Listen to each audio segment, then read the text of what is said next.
You guys think that if you're unhappy, that's a good reason to leave a marriage? See? I don't think you're gonna be happy all the time. So it depends. How long have I been unhappy? Right. Because my kids are seeing that. Right. I think that matters too. Like Most things, I think there's a lot of people. It don't have anything to do with age, getting married too late. People don't have the intestinal fortitude for marriage. You get up there and say these vows. It's duty and responsibility, time and pain. It's the kids. It's the rearing. It's lineage and legacy. That's a joke in itself. But is that not part of the kids? What are you talking about? So your kids are a direct reflection of you. If my kids are seeing me unhappy, now what? What are you talking about? Because you said happiness in the marriage because you just said that kids are part of it, right? Let me explain it to you. You're conflating your happiness with how the kids are treated, right? I'm not even talking about the kids. I'm talking about you being happy, right? I just said that about sex, so don't act like you can't do it about everything else. So now that we have a baseline with that, you can fake it till you make it in front of them kids all the time. Now, kids have discernment. I understand that, but happiness doesn't mean everything has to be egregious in the household. However, we know ebb and flow. Is that a thing, or are we dismissing postpartum? Postpartum depression is. Do we have menopause? Right. And so you guys go through these ebb and flow periods where your happiness is intrinsically not working. But that's why I agree. But I'm just saying. But you put it on the kids. Like, no, answer my question directly based on happiness itself. I did, but I said it depends on how long I've been unhappy. Raising my kids in a house where there's no happiness is not selfish. That's not life goals. Just for the sake to say I have a husband. Are you serious? No, you made a commitment under the Most High God, right? Unless you don't believe. Who cares about the commitment if I'm unhappy and I'm dying inside? Don't interrupt them, Melly. Sorry, Nikki, what you say? I'm not staying unhappy for 10 months. You talking about 10 years? Well, I've stayed unhappy for a very, very long time. But who is going to continuously stay in an unhealthy marriage where you're burning inside, you're dying inside, you done forgot who you are, you done forgot your self-worth, and you're just super unhappy, like depressed to that point, just to say I have a husband and I have a family? I think that we know how hoes are created. Callie said it earlier. Something about they ain't had their daddy, their daddy didn't love them. That's one. Secondly, most of these hoes been hurt by a man. Just like these niggas that been hurt by women, they become hoes. It's the same thing. Savage. Okay, so this is what I'm saying. Even with what Callie is saying, the lack of love, hopelessness, a deficit, desperation. That's all the same umbrella. I'm desperate for the love of a real man because a man never loved me. So I'm out there searching for the love of a man. But because I don't know how to properly find love from a man because I never experienced it. So now from the worst experience that I've had and the damage that I've had from men, I'm telling you now I'm only going to use them for what I like them for because there's no possibility that they could ever even try to love me correctly. And I'm so lost on love, so in the deficit, I'll be desperate. And a lot of women have penis in that. The girl come up here, hands. Remember the girl that came up here who was cosplaying a man? She was a whole butch, calling the women male-centered up here. You're trying to become them niggas. Talk about worship when you think you're fucking up a storm because you're a man and you're acting like a man. That's male worship down to the ground. So the women who are promiscuous, are we saying they're all desperate? Majority. I'm not saying that, but I know. Yeah, I agree. I feel like in my point in my life, I feel like I was being groomed to cater to him. So at 18, when did you guys break up or stop doing each other? When I was 21, turning 22. So you went for about 3 to 4 years. How did you upgrade him? Oh shit. I think that I gave him a different perspective. You also feel like after you dated him, I upgraded you, and then all these women want you after what I did for you. Bro, he was 18, bro. Like, you grilling him, bro. What the fuck? No, it's hard to imagine an 18-year-old girl upgrading a 28-year-old man, but then you left curious, what could you have possibly really done to a man that age? Like, you don't have no money, you 18, you don't have much knowledge, you 18. But what we're witnessing is cognitive dissonance. So there's no way you admonish the man by saying that you upgraded him and then in another breath say he groomed you. Mm-hmm. Those two things are diametrically opposed. Right? And then you said age don't matter. People could be wise beyond their years. However, when Tamia gave you the bail money about you being 18, you're like, yeah, I was just 18. Nah, because remember you just said that you had the wisdom and understanding of somebody older than that, which is what you would be able to bestow on him. Right? Ooh. So these things are conflicting when we saying them. Did you actually upgrade him or was you mad and talking shit to him because he cheated on you? Are most of us cowards? Are most of us willing to kill and die for our wife and children? Are we willing to defend ourselves? Do we know what it looks like when shit is hitting the fan? Do we know when danger is actually upon us? How many dangerous situations have we been in to tell? Do we know who we are in these ways? I'm gonna just tell y'all this. If you are in a real life situation and a person approaches you after an aggressive conversation, get yourself in a position in which you can defend yourself properly. So don't stay in a position that doesn't give you any advantage but put you at a disadvantage. Don't ever do that. I see people picking and choosing, you know? So if I'm going to approach you in an aggressive manner, then I should stay that way. Or else you look bad. That shit look corny. That shit don't look good for men. Because it's like, damn, is there a low-level threat of violence between men for real? But that's the word. We pump faking. We half stepping. That shit take away from our strength, our bravado, when we don't know how this shit's supposed to go. So this is a thing that I just been trying to process, man. Don't sleep on nobody and be ready. Be ready as you can. The man says he got cheated on, and you tell him he's the reason why he got cheated on because she didn't feel like she was getting enough emotional support from him, and you justify him getting cheated on. And like I said, that's unfortunate. But the person that he got cheated on, you would have been like, "Girl, that nigga ain't shit." No, first of all, you don't know me, so you don't know what I would have said. I would have asked, well, what happened? What did you do?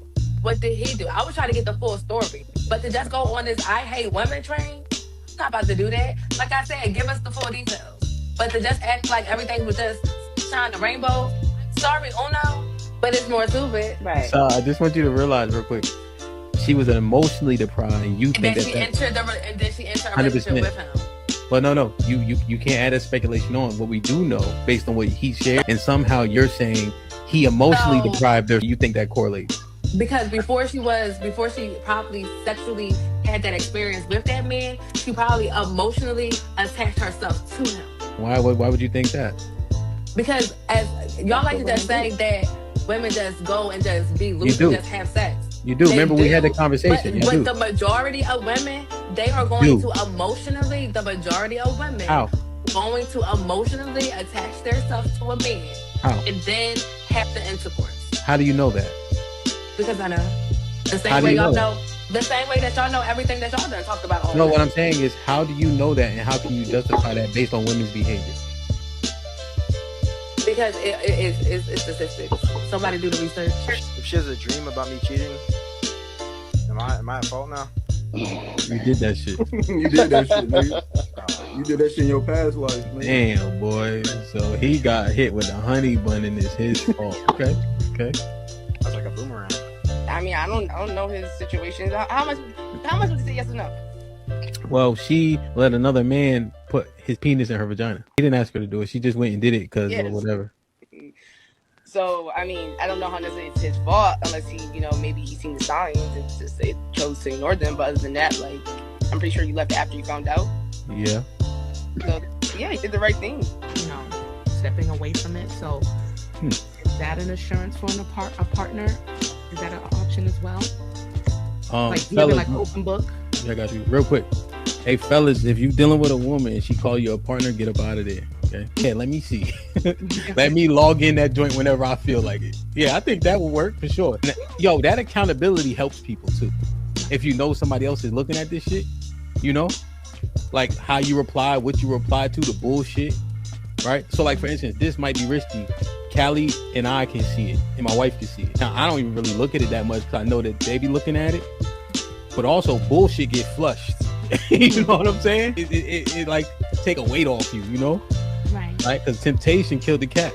Pun intended. I don't even have a lock on my phone. You can pick up my phone at any moment and go in there looking and see text messages and all of that shit. Don't get a password. You say delete it. It's gonna be deleted. You mentioned that one of the problems was that you have so much access on social media. Like some people can message you, DM, your DMs popping. Him looking at it, is that going to satisfy him that it's confirmed now, or is he just trying to confirm whether or not you're responding back and cheating? The con to that is that he gonna read all that shit the wrong way for sure. Every time. As he should. It ain't never all good. I was just going to say something to the fact of, in terms of social media, although primarily I do it for content creation, if my man had an issue with it, I was at it, no questions asked, because I've actually been there, done that. It calls for strokes. Like somebody will punch you in your shit for talking too much and talking crazy. It said in the Bible. No, it doesn't say that in the Bible. That also equates to. I knew it. A fool lips enter into contention and his mouth calleth for strokes. Proverbs 18:6. Okay. Because I read this shit. I'm just saying I did too 5,000 times. Yeah, so what I'm saying is, you didn't know that was in there, right? Put him in the fucking bedroom. Get him out. So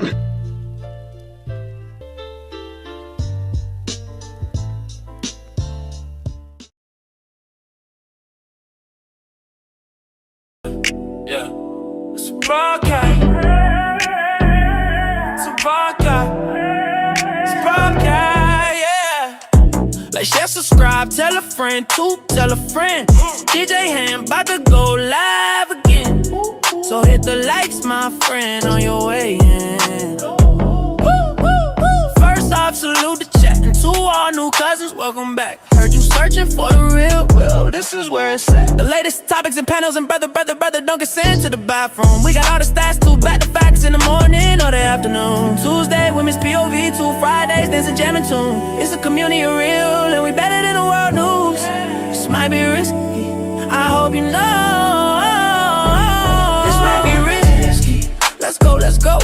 This might be risky, no, I love you, real, I love it. This might be risky. Salute to DJ HAMP, it's time to start the show. Salute to DJ HAMP, it's time to start the show.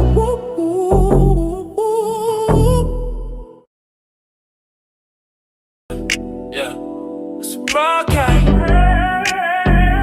It's a podcast. It's a podcast, yeah. Like, share, subscribe, tell a friend, tell a friend. DJ HAMP about to go live again. So hit the likes, my friend, on your way in. First off, salute the chat. And to all new cousins, welcome back. Heard you searching for the real, well, this is where it's at. The latest topics and panels and brother, don't get sent to the bathroom. We got all the stats, too, back to facts in the morning or the afternoon. Tuesday, women's POV, 2 Fridays, there's a jamming tune. It's a community of real, and we better than the world news. This might be risky, I hope you know.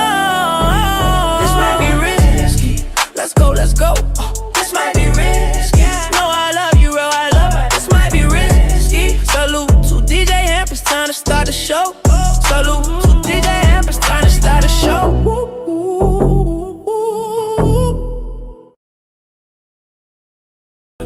Yeah, it's a podcast. It's a podcast. It's a podcast, yeah. Like, share, subscribe, tell a friend, tell a friend.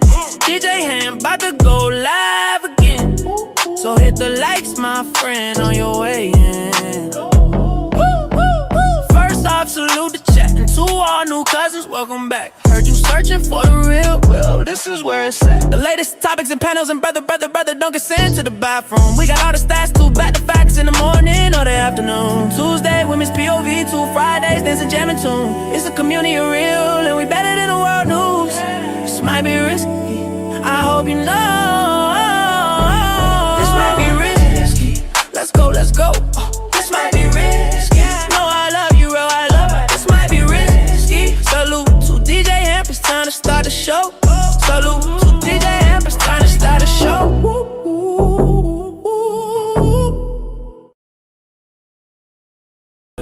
Yeah, it's a podcast.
Yo, check. Like, share, subscribe. Tell a friend, man. Hit that like button right now if you can. That helps the channel the most. We got 100 people in the building. We only have 100 likes. Let's get the likes up, man. The shit seeking a place with young freak, and I got what it takes to rock the mic right.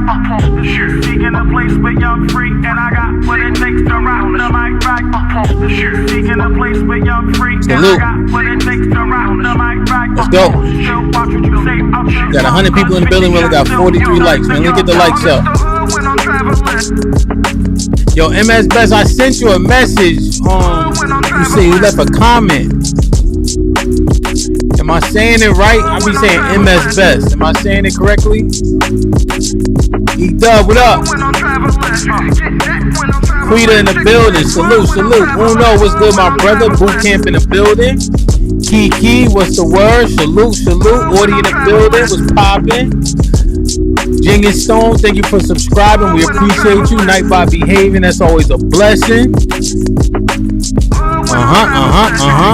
MS Best in the building. Vet Life in the building. What up? Rock Solid. Salute. Black America, what's the word? What's poppin'? Good to see you. Hope all is well. You heard? Tony in the building. Salute, my G. Hope everything's everything. You know what I mean? What's bad? O'Shea, what's good, man? You coming in the daytime. I like it. Patreon, what's poppin'? Salute. Homeboy, Shalom. Ratchet City, what up, my brother? You gotta come out next time I'm up there DJing and all that. I should be up there in a couple weeks, man. You know what I'm saying? I'll make sure to put it on my YouTube and all that. Yo, Lee, Shalom, what's the word? Good to see you. Drabo in the building. Call me Queen T in the building. What's up, my sister? You already? Dad in the building. What's up, my G? Good to see you. Major, what's good? I ain't see you yesterday, brother. What's poppin'? You alright? What's good? DJ Smoke, you already, my nigga. Good to see you. You know what I mean?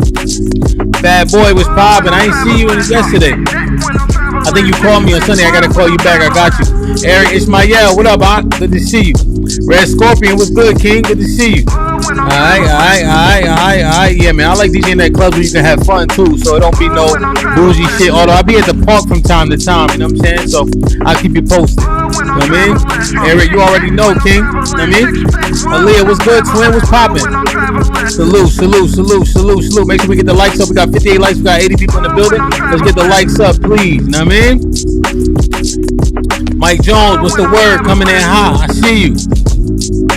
Yeah, it's all good. You know what I mean? Y'all be checking on me. I just gotta make sure that when I notice my people not here, I say what's up. You feel me? I think it's important. Alexis from Texas in the building. What's poppin'?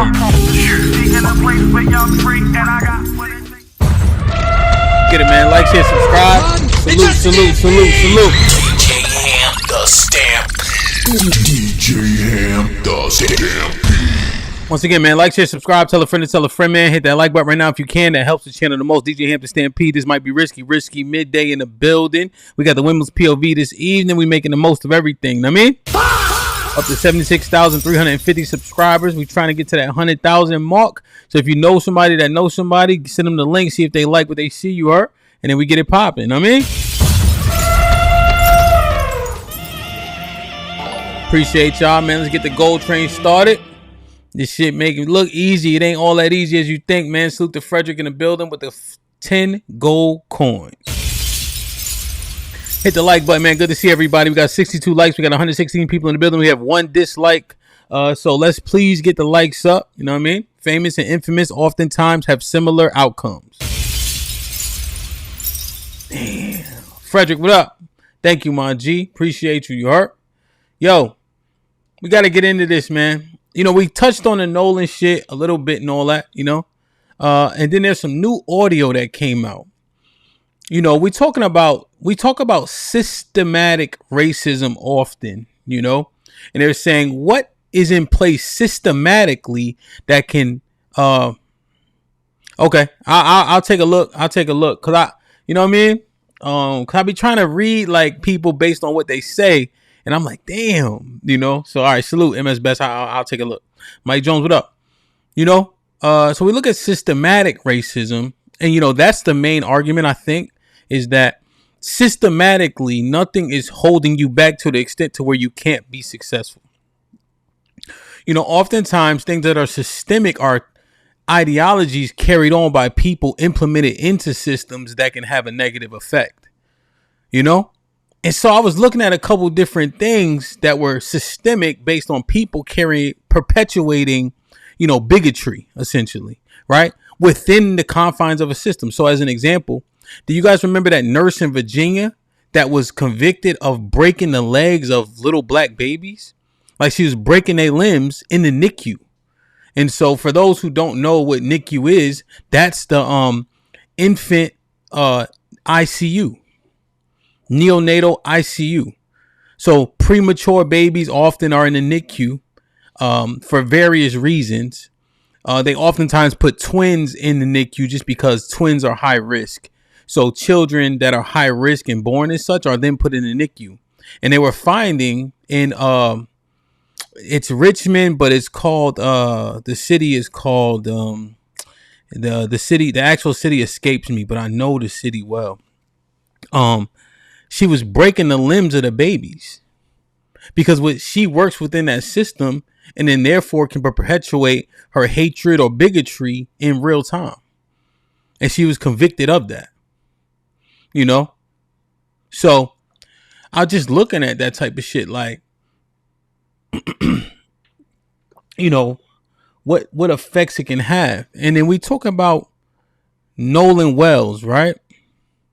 Nolan Wells. What you guys think about this case so far?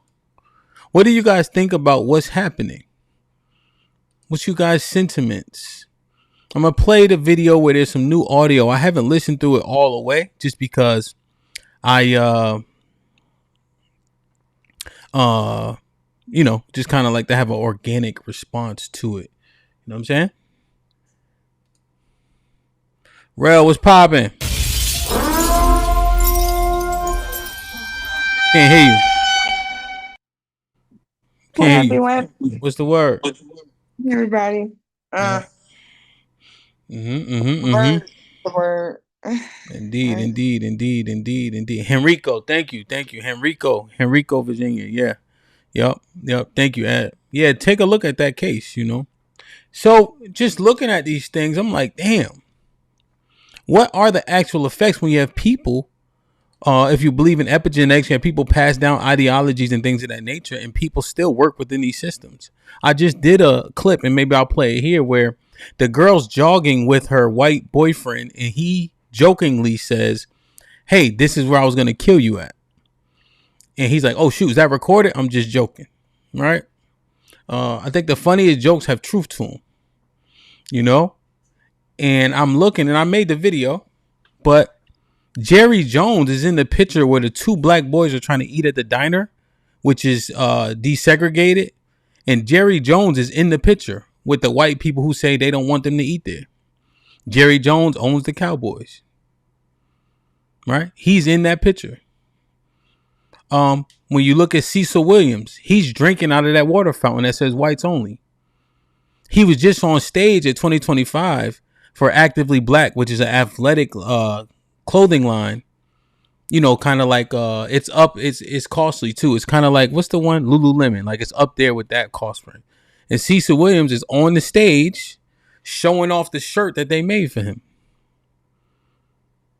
You know? The lady, I think she was from Florida, got chopped up like Nat Turner, and he spread her body over the city, the white girl. And of course, we know Ashley Janae. So I'm just looking at these things, right? Here's a very less important example, but an example nonetheless. Yeah, they do. Actively Black has great gear for sure, if you guys get a chance. So let me show you guys this, right? And then we'll get into the Nolan Wells. Rel, how you feeling, man? What's good? I'm sick again. Sick? Yeah. It's a month of sickness. What you got? Get your period? Jesus Christ. Yeah. Oh, you good then, nigga? You used to that? You've been doing it for 40 years. Fuck. Ain't been alive for 40 years. Why women say, "Oh, I got my period, I'm sick"? No, you just got your period. That ain't how that works. Sorry. It's sickness. No, it's not. It's unclean. That's it. You ain't sick. You have to take medicine, don't you? No, you don't have to take medicine. Yes, you do. You take medicine, but you don't. Every woman name one. One woman say you don't take medicine during your period. All I'm saying is y'all be acting like Midday is dope. I wish y'all had periods. Mind your business. We don't. Mind your man business. We don't. So there's that. I wish y'all had periods. We Be don't. quiet. You don't know what you're talking about. We don't have periods, okay? But here's what I'm not going to do is allow you a sick day because you got something that happened every 28 days. That's not happening. I'm going to be all right once my medicine kicks in. Hey, you just like, hey, look, she say, you know, she said, you know, I got my period today. I said, what you telling me for? I said, we still got to move these 80 boxes. That don't change not a nothing, not a damn thing. You heard? You're a man. That's the problem. All right, really, why did she tell me that? One of my work, she said, oh, I got my period. What? Huh? She's just letting you know, you know what I'm saying? Like, she ain't in tip-top form. We ain't in tip-top form. I don't want to hear that. I don't want to hear that. That's, yo, nobody care about what you want to hear. We don't want to go through it. We all want shit that we can't have. All I'm saying, my heart, like, you mad that you know about it, but we can't be mad we going through it. That is crazy, Hampton. I ain't mad. I said I don't care. It's time to work. Let me take my medicine. Fellas, put a 1 in the chat if I'm bugging. Put a 2 in the chat if I'm right. Fellas only.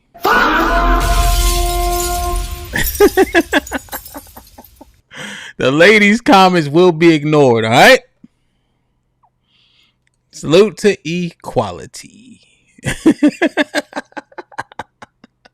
All right, let's get into this shit, man.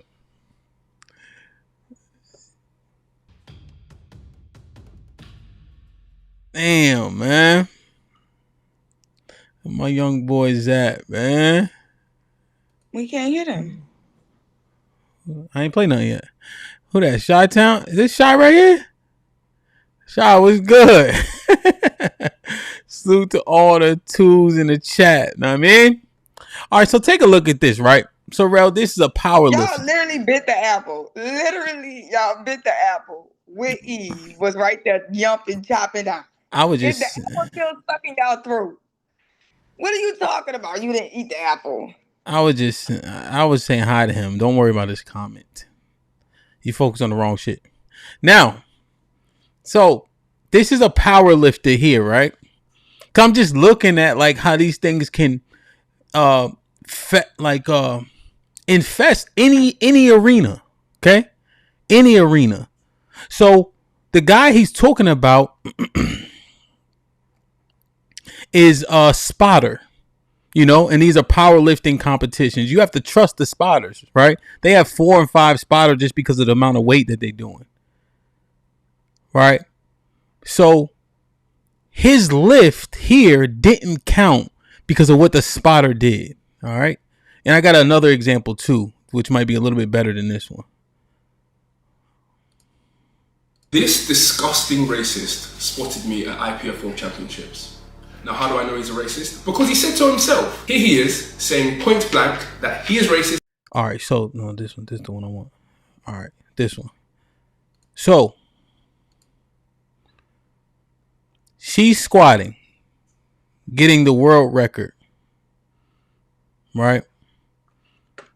You know what? Let me let it play. Sonita, who is going for the world. All right.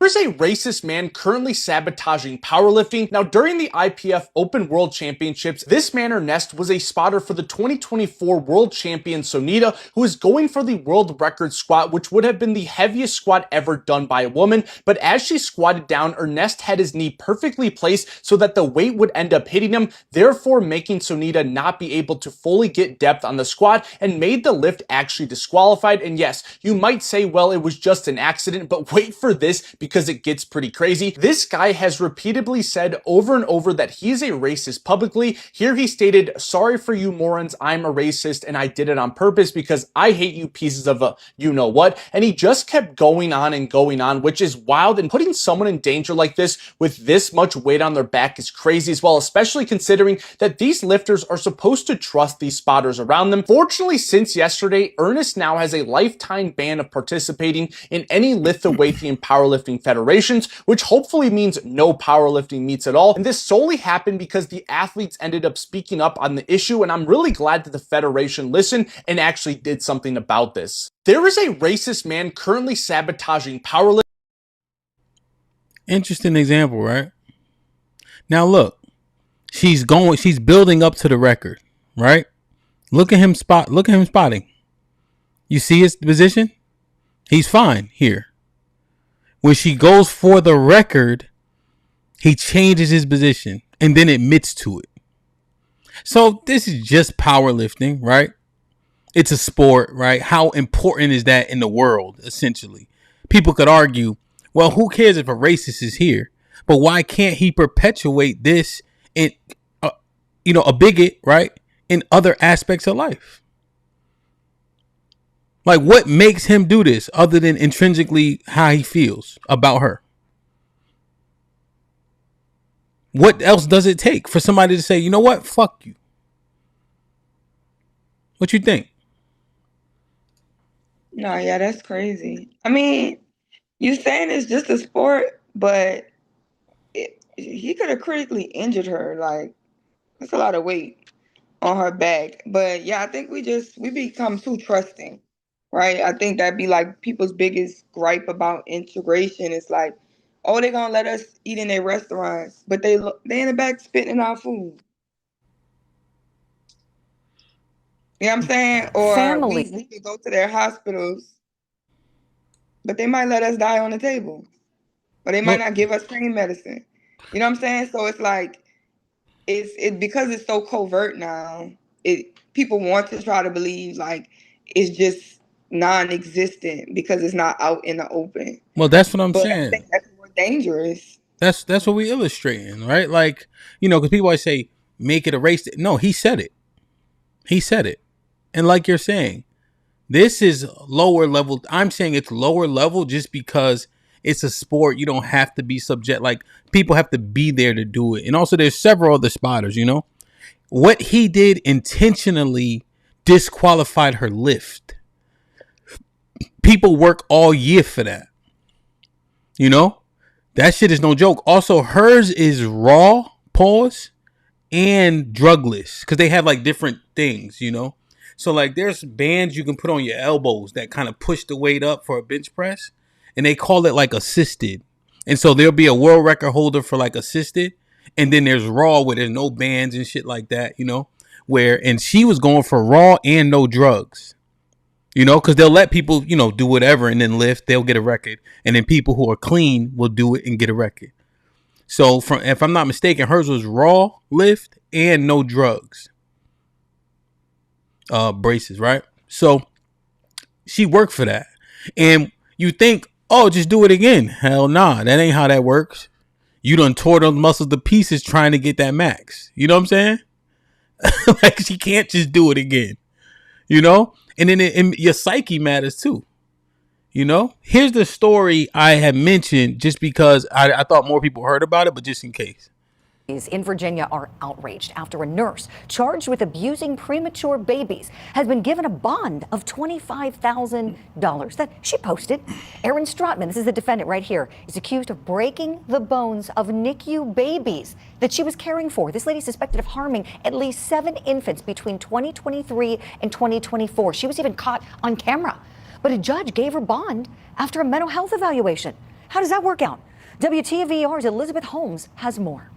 25-year-old Erin Stratman is facing charges for malicious wounding and child abuse. She was granted a $25,000 bond, but she must meet several criteria. Some of which include wearing a GPS monitor and staying at her parents' house. A judge also said she cannot provide medical services as a healthcare professional. Okay. All right. Y'all got context. Y'all don't need to play it.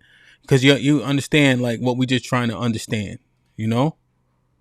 I forget where this guy works. Oh, Jacksonville Surveying Company after racist rant mocking Nolan Wells' death, right? Remington McCall was reportedly fired from Clarion Associates, a professional surveying and mapping company in Jacksonville, after a video of him making racist remarks while mocking the death of Nolan Wells went viral. Yeah. You throw them in that water. We say, swim, boy, swim. Woo! Learn how to swim, boy. You can't do it. You can't do it, boy. Y'all ain't ever gonna learn how to swim. Yeah. Yeah, they did it. Them boys did it. This is a damn tradition for us. Yeah. This is a tradition. We take you boys out in the woods. And we throw you in the swamp. We throw you in the creek. We throw you in the springs and rivers. Yeah, we throw you in them oceans. Y'all can't do a damn thing. Y'all be in there splashing and screaming, I can't swim, I can't swim. Oh, hell no. But you know, it ain't our fault. And he's just talking, right? But he's saying the thing. He's saying, look, yeah, that's our friend. We go out with him, right? And we make him a court jester. We think it's funny that black people can't swim, so we subject them to being able to swim and etc. He just talking, right? You know? But you just think, right? How much did the people care about you? What make you call him friend? What makes him different? What makes them different? What make us different? It ain't our fault you're fucking stupid. Grown man don't know how to swim. Yeah, what y'all think we do? You know, yeah, it's a big conspiracy. You know, every 6 months this skin tone, we all get together in our neighborhoods and we have like a little neighborhood meeting. And y'all ain't invited. We get together, we make plans, we talk about y'all, talk about, yeah, let's put this one in football, you know, let's put this one in basketball, yeah, let's encourage him to do that and this, yeah. We bet on y'all. Man, we just play y'all like a damn game and y'all don't even know it. This is a tradition. Been going on since the beginning of time. And y'all still in the dark. And you know, I thought I'd go ahead and tell you, but even me telling you, it's still just gonna be conspiracy and nobody's gonna be able to prove it. A few moments later. So, as you all know, I've been doxxed. I lost my job this morning. I had to leave home. Everybody's fucking pissed off at me.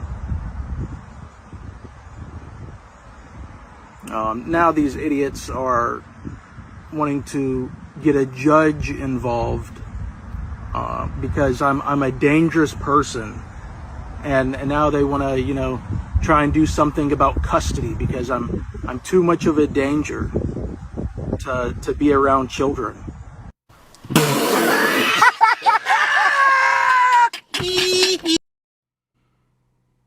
What you think?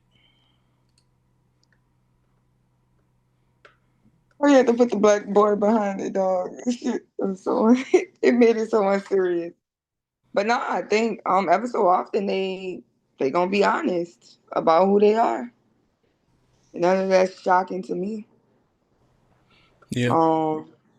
Mocking the little boy's death, but I mean, we kind of see it that way. But it's like a confirmation bias. Kind of like, you know how you do the thing when white people come around and they start yapping, you be like, let them talk.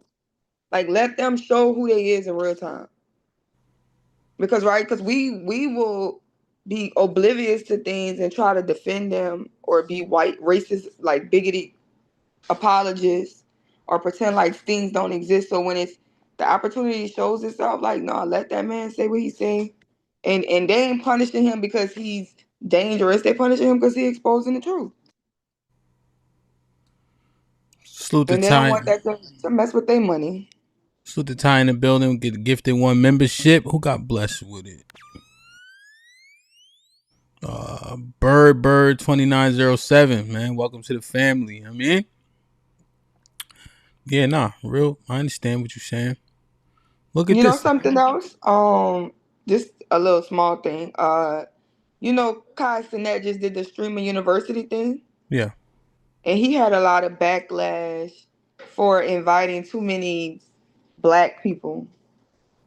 Because apparently there were streamers, like Latino streamers and white streamers who applied and didn't get in. So it was like a major backlash or whatever.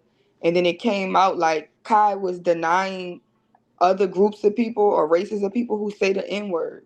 If you consistently say nigga on stream and you're not a black person, he was not allowing you to get in streaming university at all. But they was trying to make it seem like he was the issue for not inviting them. You see what I'm saying? Yeah. Because they feel like it's so normal that people like they shouldn't be denied for saying nigga. So Yeah. I mean, Kai, I think he said it was like 84% black, 82% black or something like that. And they did the math on it. I saw one stream, they were trying to say he let all these big content creators in, but it was about 50% like content creators with less than like 1,000 or something like that, you know? And I think the key is you need that mix because they get with the bigger content creators and then that's how they grow and get several people watching, you know? Like you've seen people like, who's that guy? I think Duke Dennis. He's like a very popular. He wasn't even streaming, but he was in people's streams and they see him and now people start clicking and clicking and clicking and clicking, you know? It was said that he had over 1 million applicants, which is more than Harvard, Yale, and whoever combined. So just interesting, man. Just interesting, you know? He was the first one I saw do like a giveaway in New York where he had like 10,000 people come out or something. You know, and they like tried to arrest him for it, you know, because he was like causing a ruckus or something. Yeah, DDG was there. I think he had denied those guys. Like DDG got denied. yeah, like he denied the people who came for that reason, right? Because he didn't want too many big content creators. But that's the thing though. DDG was there though. You see, so it's a denial because he don't need it. But then DDG there in other people's streams. You see, it's like a. Like, oh no, it was like they wasn't there at first. He let the alumni come for 24 hours. That's how DDG got there. That's what I'm saying. Like it was like a play, like, you know, like it's just interesting. Like I seen 50 Cent do this. What's the Rotimi? You know him, right? So he'll beef with Rotimi the same day his album come out. You know what I mean? So it's just like interesting how marketing can work. Hold on one second. So this is an interesting story here.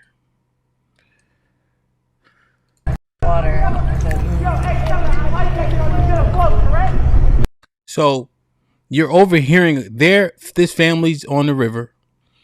They're doing their thing. They're hearing a conversation with a boy who has a life vest on the shore and a party he was with. So you got to listen closely.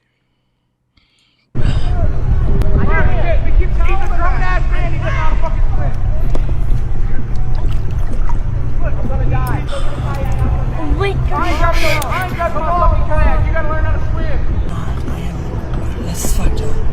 Should we go on the left? Yeah.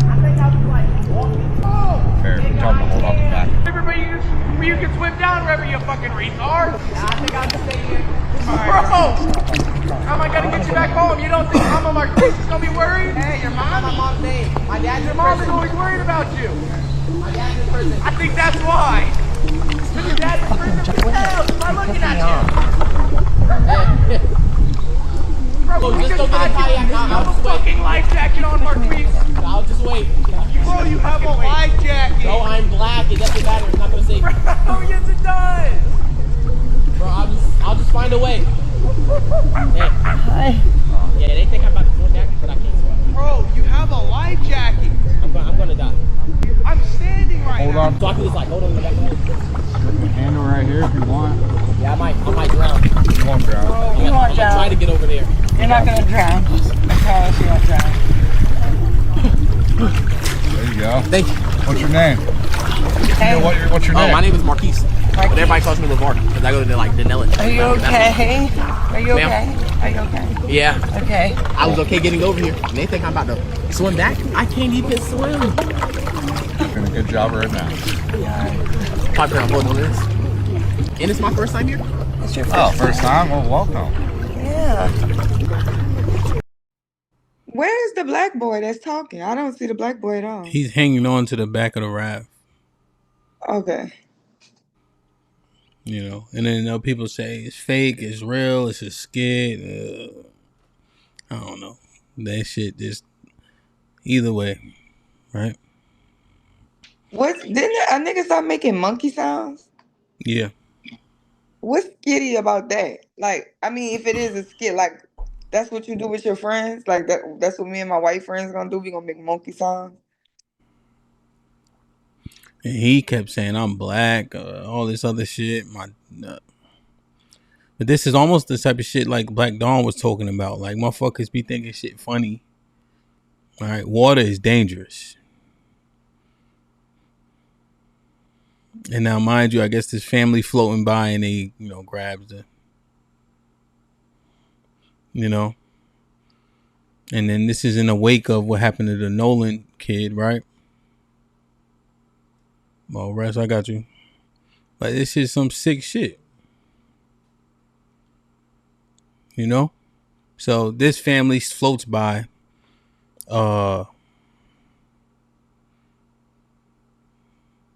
Okay, so Uno said it happened earlier this year. Okay. Shit come full circle often. And motherfuckers think this shit is funny. So when they say racism ain't enough to hold you back and all that systematically, we understand that things been put in place to where, things can become more equal seemingly, but systemically, right? There's people in place that control these ins and outs, so redlining was outlawed, but it probably takes 10 years to get those people out the way that are implementing these policies and procedures,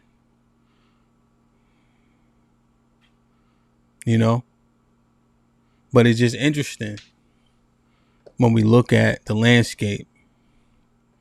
So this audio here, right? Let me see. Make sure I have that sound on.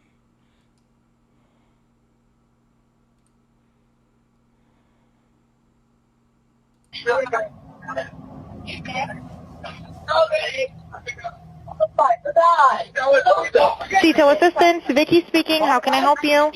Did you see this? We're at the west tip of Horn, and our bilge pump stopped working. We're sinking. Can you all please come? We have a membership. All right, of course. How far is the water coming up, sir? Can you give me a description? Ankles? What'd Hello? you say? Hey. Yes. How far is the water coming up, sir? It's coming up. We're just sinking. I don't know. Like we're going down now. What did we? One more time. So here's a script. So they're making out what's being said in the background.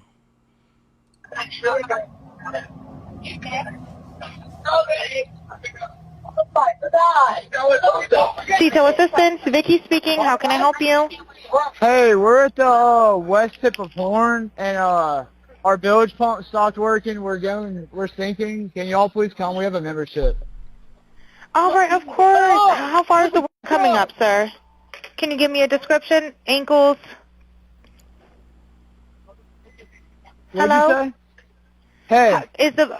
Yes. How far is the water coming up, sir? It's coming up. We're just sinking. I don't know. Like we're going down now. What did we just hear?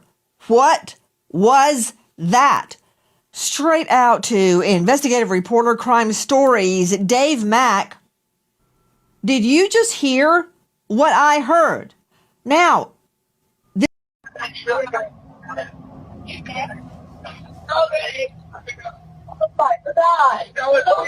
Tito Assistance, Vicky speaking. This has been transcribed, and this is the CTO dispatch call. Because, Dave, when I first heard this, I thought, has this been doctored? Is this real? Where's this coming from, Dave? This is an official recording, Nancy, that is being issued, and it's shocking when you listen to this call for a tow, for the CTO.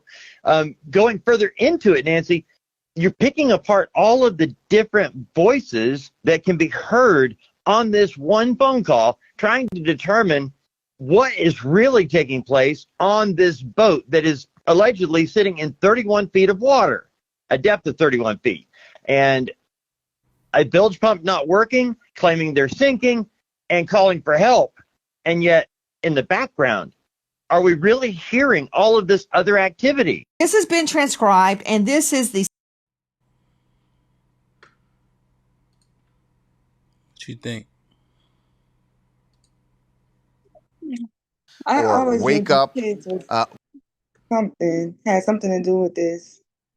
I think I never want to ever be the only black person anywhere at any time with no white people. It's just a damn shame. Like, I didn't hear this one, so I'm kind of watching it in real time. Were Nolan Wells' friends talking about him and talking about him possibly being dead while they were on their way back to the mainland from Horn Island? This is all because of some audio that we got from officials down in Mississippi. This audio is a call that's being made from the boat that Nolan's friends were on. So after they're on Horn Island on July 4th, at the end of the day, about 4:30, they decide they're heading back to the mainland. And the owner of that boat, or the grandson of the owner who's driving the boat, realizes that they are taking on water. Their bilge pump isn't working, so he places a call to a tow company called Sea Tow. And while he's on that call, there is a lot of commotion going on. And what people think is that in the background of that call, you can hear someone say, "Is he dead? Nolan. Oh my God." It's really hard to make out. This is what it sounds like.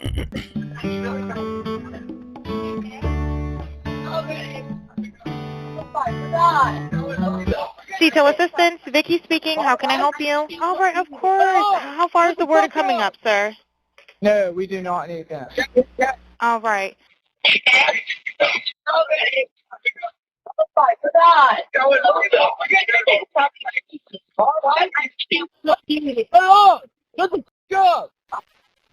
No, we do not need that. Now, there are other parts of the audio where Nothing wasn't hard to hear for me. Was it hard to hear for you? No. I don't think he's trying to say, he's just saying reasonably as it pertains to the person on the phone, it's hard to hear. So I guess in comparison, right, from the voice, the guy who actually has the phone in his hand, but they yelling enough to where you can hear the shit. people think they hear the words "check his chest" or "wake up." One thing you can definitely hear clearly is the guy who's calling the tow company says, "Shut the bleep up." Now, he could have been yelling to some people. He does tell the dispatcher that there are about 7 people on board, all of them under the age of 20, under 21, he says. Now, here's what doesn't make sense. If they really were, and again, that audio is very difficult to make out. I mean, you can definitely hear, "Oh my God." The Nolan and Izzy dead part is up to interpretation. What doesn't make sense is why would they, if they had something, if there'd been foul play and something happened to Nolan or someone did something to Nolan on that boat, why would they be talking about it loudly while he's on the phone to a tow company? Just doesn't add up. People we've spoken to in Ocean Springs, Mississippi, say that that whole conversation here in the background is just chaos as these young, I was gonna say kids, but these young men were trying to get back to the shore and the boat's taking on water. They're all trying to figure out what to do. Are they gonna have to get off the boat? That's what all that chaos is, what we're told by people connected to the kids who are on that boat.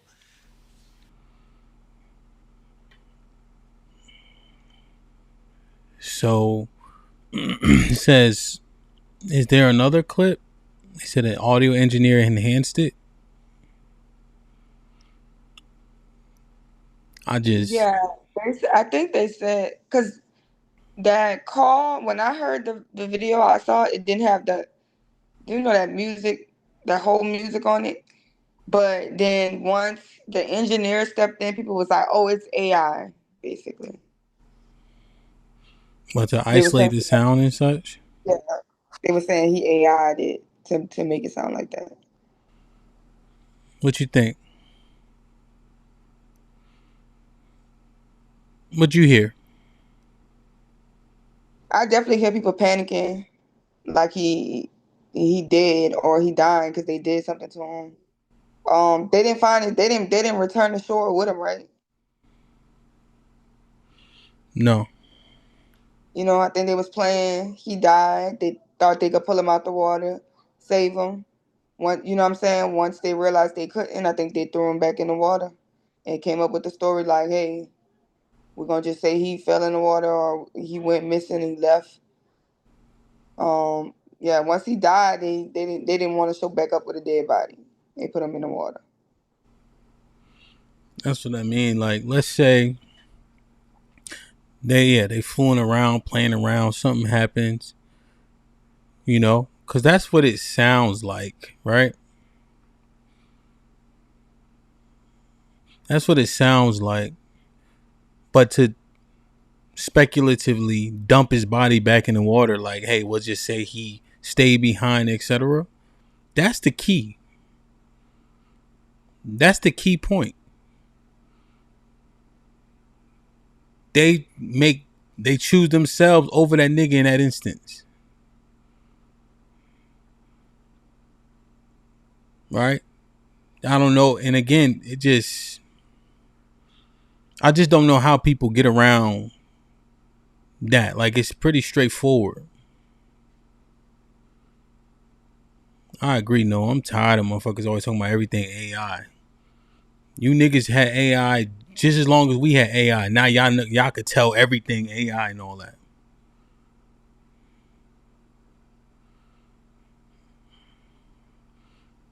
There's just no concern because even if like you could have said it was an accident and brought the boy home. Like you literally just dumped them. Like no concern for your dead friend. You already was messing around with your alive friend, but no concern for your dead friend. Just throw them niggas.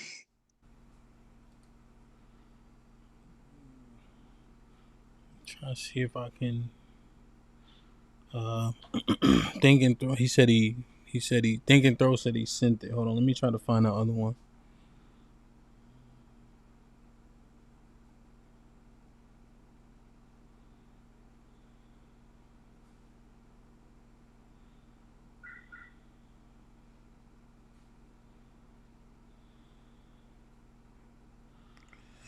Go ahead. What you saying? Huh? Oh no, that's what I was just saying. I was just saying it's like it's no concern for which the moment it happened, we just kind of knew something was wrong, something was off. I think the white kids knew that. Like, damn, something happened to the black boy. He with us. It's automatically gonna be issues, and they panicking. I don't know, man. I don't know, bro. It's so crazy. The other day I was saying I wanted to go fishing or something, and Tiff was like finding black fishing things. Because I was saying a lot of the people that teach you how to fish out here is white men. I was like, I never want to be in the middle of no Louisiana swamp on a boat. I'm the black girl and it's a bunch of white men trying to teach me. Them niggas gonna be using me as gator bait. Like that's just already in my mind months ago. And Tiff started trying to find all type of black things where I could go with black people. You can't be trusting these niggas, especially around the water. Continue much further, but once I separated the dispatcher from the boat and started concentrating exclusively on the background dialogue, What I believed I was hearing became extremely difficult for me to process emotionally, and I needed to take a mental break. But I wanted to release this portion because some of the details that stood out most to me occurred very early in the call, like right at the top of the call. And so I'm gonna let the audio play. Read my transcription if you want to reference, but don't allow it to determine what you hear. I want you to listen first, listen again, compare it with the original recording, and then judge it with your own ears. I hope this breakdown helps. And my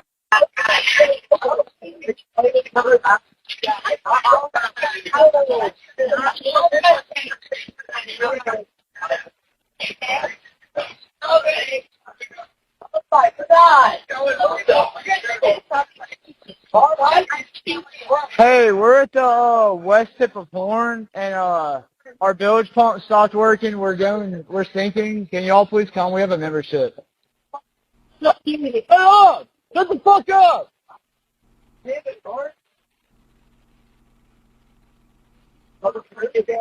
to continue much further, but once I separated the dispatch. Yo,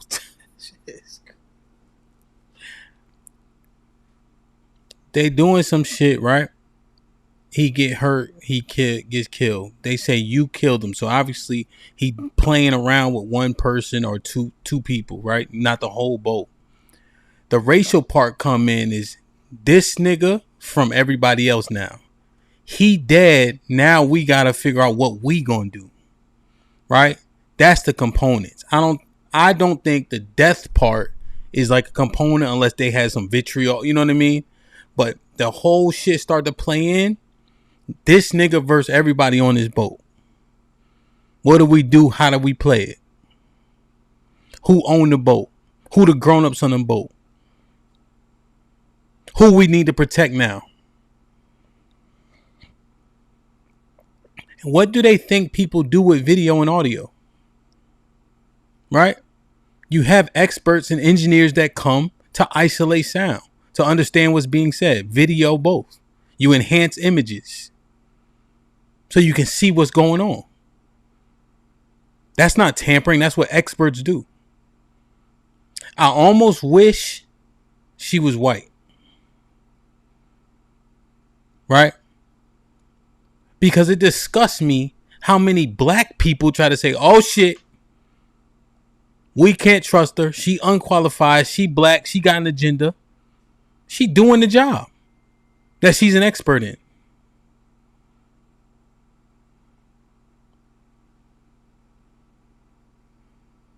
Niggas is so sick.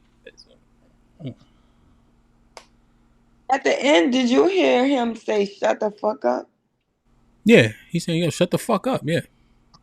Because he's hearing, he know they saying the shit too loud, the shit gonna be on the phone.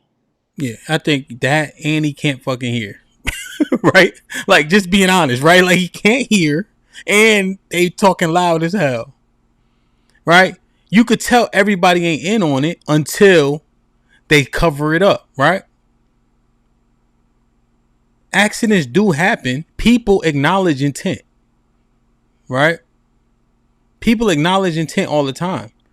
Murder 1, murder 2, manslaughter, etc. in most states.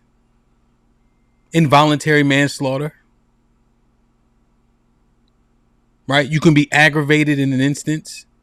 There's so many things that happen, right? What's the toxicology of everybody on the boat? What's his I mean, you know what I mean? People do weird things when they intoxicated or inebriated. But he dead now. Fuck that nigga. Because that's what happens. That's when the bigotry and the favoritism and all that come into play.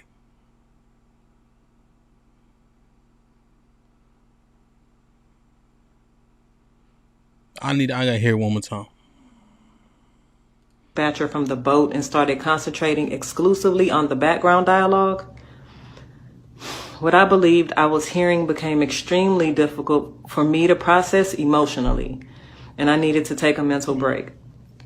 But I wanted to release this portion because some of the details that stood out most to me occurred very early in the call, like right at the top of the call.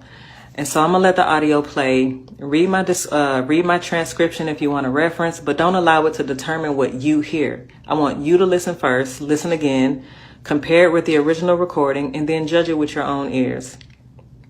I hope this breakdown helps. And my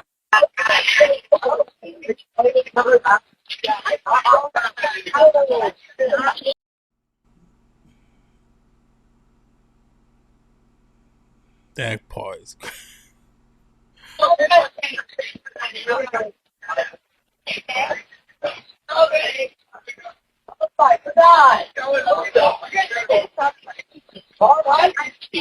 Hey, we're at the west tip of Horn, and our bilge pump stopped working. We're sinking. Can y'all please come? We have a membership. Hey, up! Shut the fuck up!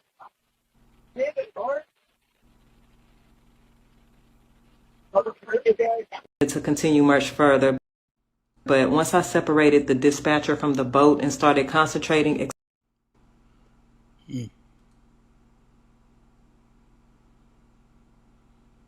But you know, we be working harder on the outside than they be working on the inside when it comes to situations like this, you know? What you mean? Like, are the people who are investigating, who are on the case, going to be using their their people to pick up the audio for the investigation? You see what I'm saying? Yeah. I think a lot of times when we have court, like the major court cases, we be playing like investigator outside. We might go to the sister, cousin, niece and have all of this extra stuff that's just not even finding inside of discovery within the court. Yeah. So I hope they doing their due diligence as well, because we can convict them in the public, but depending on where they from, I mean, they own a boat. Sound like money somewhere, Yeah, 100%. And people make decisions, rash decisions in the heat of the moment. Like there's so many things that happen, but it just niggas is weird. Just my 4 cents with the $5 says, if there is foul play, I don't think it's racially motivated. If they didn't like him, he would not have been there from the beginning. I don't know. Remember on the call, if we hear the same thing, you killed him, not we killed him. Could it be an issue with the name Bart was said? So it don't gotta be everybody, right? He got to be able to be on the boat with Bart, and Bart got a problem with him. And now Bart done did something, so now he dead. So now everybody else conspires to cover it up, to leave him behind, and etc. Based on what the audio's saying. That's where other people become implicated. You question everything, see what's authentic as evidence, and etc. It was crazy. We got so many AI experts, and most time niggas using Chat GPT to make flyers. But now everything AI and doctored and all this shit.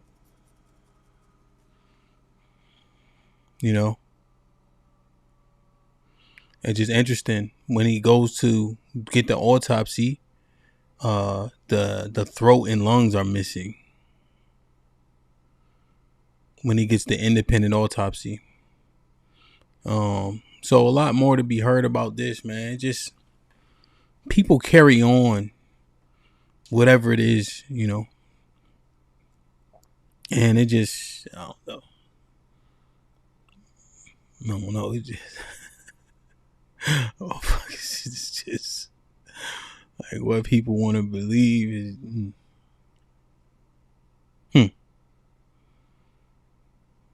Very unfortunate. And I feel like these situations are just consistently happening. Like back to back to back. I don't know.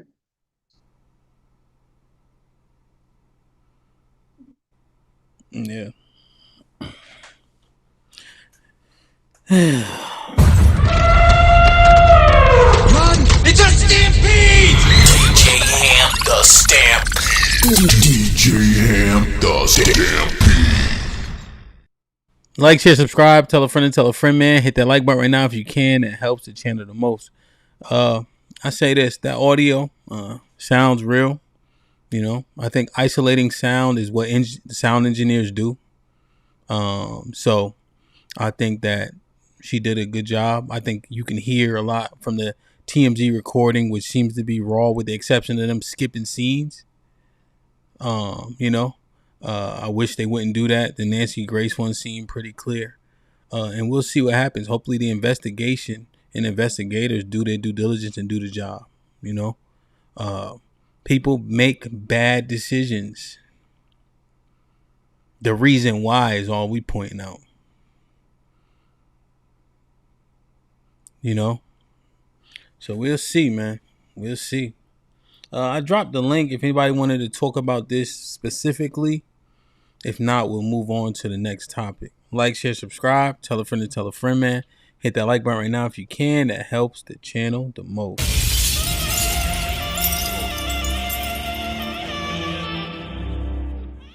And how did they find him? Like, people like just went back to the location and dive us, or did he like float up on shore? I think he was found like on shore. Ben Crump was kind of describing it, but he just so inarticulate. It's annoying.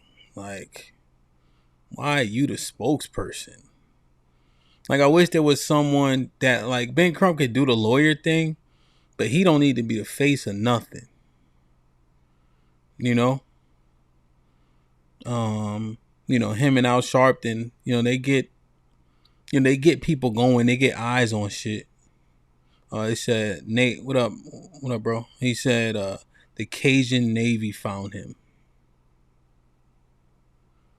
You know, the Cajun Navy found him. I think he washed up, if I'm not mistaken. And Nate was saying that's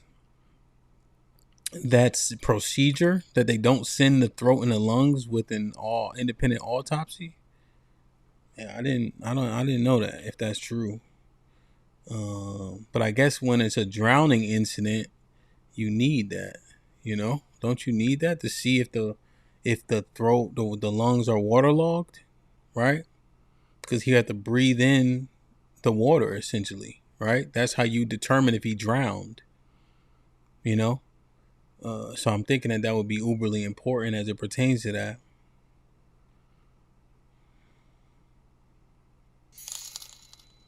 So we learn something new every day with this shit. Just my 4 cents with the $5 says, I grew up with majority white friends and we got into trouble every weekend. LOL. But never once did I experience racist behavior from my friends. I don't know. I don't even know what that means. So let me see. Let me do this real quick.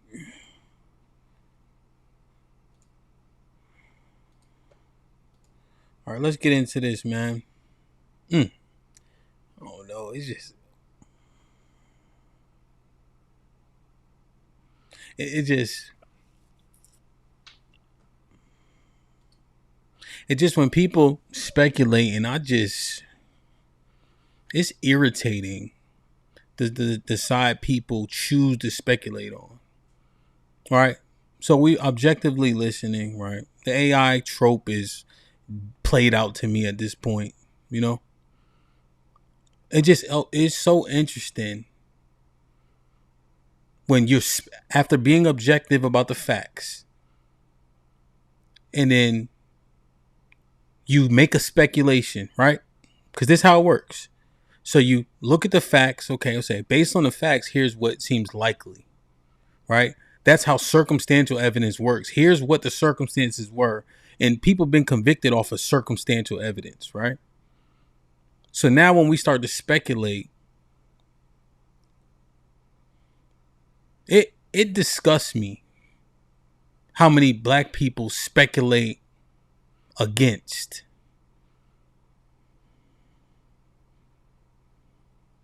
right? Because it's a speculation part. So you literally trying to make some type of hypothesis based on what it is we seeing and hearing.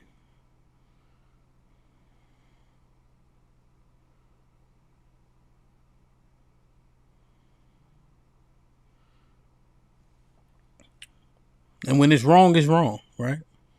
When the truth come out, you admit it. There was one on the side of the road, right? That came out. The dude like hit the off duty cop officer with a gun, right? And then they had a shootout. The cop smoked him. That nigga was in the wrong. Period.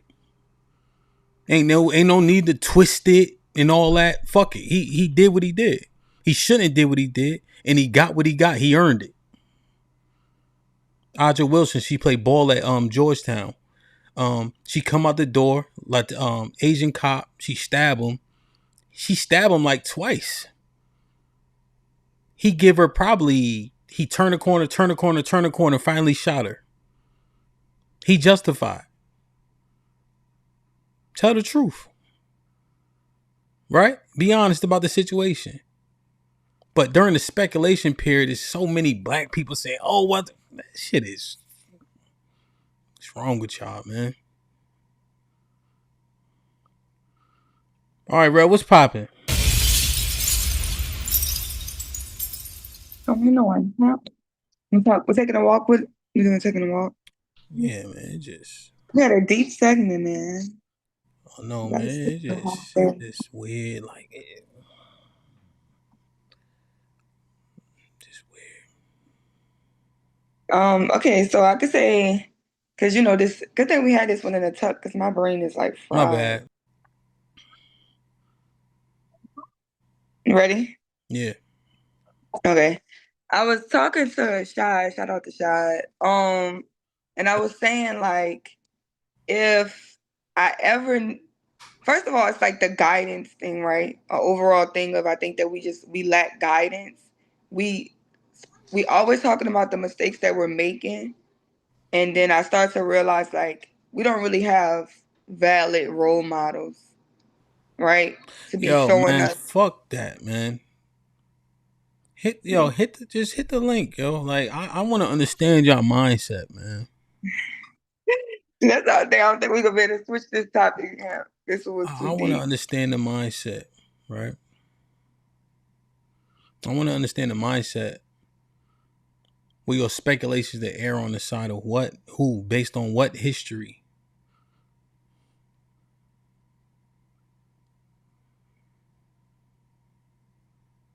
Like what gives you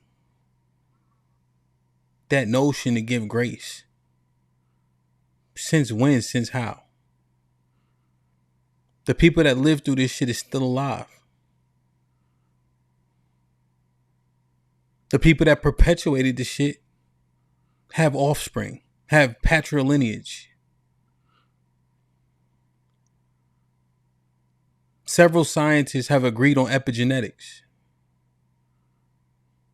So how you think that works? Why you see a little motherfucker say, that look like that little nigga been here before? You think it's by accident?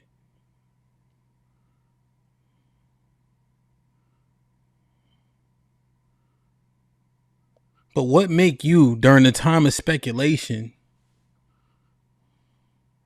put the person with brown skin in the wrong? Are you a Mormon?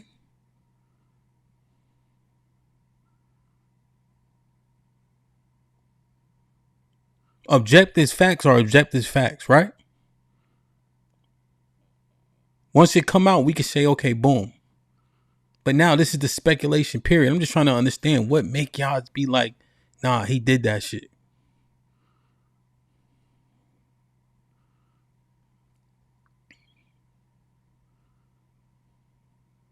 What you get, what you earn.